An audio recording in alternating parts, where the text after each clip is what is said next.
La Commission supérieure du numérique et des postes est composée de 7 députés, 7 sénateurs, 3 personnalités qualifiées. Avec cet organisme, on a vraiment la diversité de la représentation parlementaire, ce qui nous permet d'émettre des avis, soit sur les domaines des services postaux, dont nous sommes saisis par l'État, soit sur le domaine du numérique, où le plus souvent nous nous autosaisissons.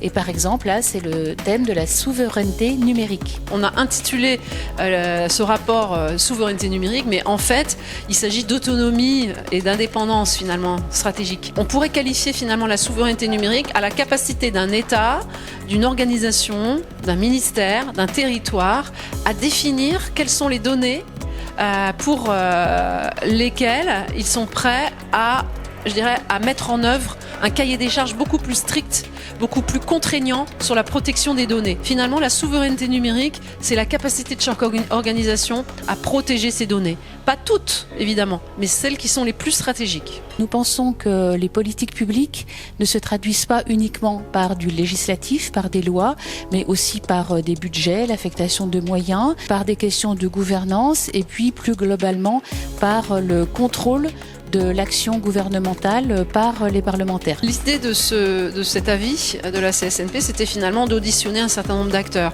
Donc évidemment des industriels, des administrations également d'État, comme le ministère de l'Intérieur. C'était intéressant d'avoir leur vision sur la souveraineté. Des groupes industriels comme Thales, une société comme OVH. Il était intéressant aussi pour moi d'auditionner des chercheurs ou des intellectuels qui font de la prospective. Il y a 3 grandes familles dans cet avis. D'abord la famille que j'appellerais données, la cartographie et la maîtrise des données pour garantir une souveraineté numérique. Une autre famille, c'est autour de la commande publique. Comment est-ce que nous pouvons utiliser la commande publique comme un levier essentiel pour l'écosystème français et européen du numérique. Et un troisième sujet que j'appellerais gouvernance, portage politique au plus haut niveau qui permet de garantir, selon nous, cette souveraineté numérique. Chaque territoire a sa propre façon de fonctionner. Aujourd'hui, il y a des acteurs qui sont en capacité d'accompagner les territoires. Pour certains, ce sera la Chambre de commerce, pour l'autre, ce sera l'Association des maires de France, pour l'autre, ce sera, pourquoi pas, effectivement, la préfecture.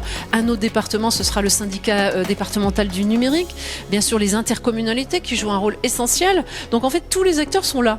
Il suffit excusez du peu, d'écrire une feuille de route claire sur ce que la France veut protéger et comment elle compte accompagner les acteurs. C'est ça l'objet du rapport.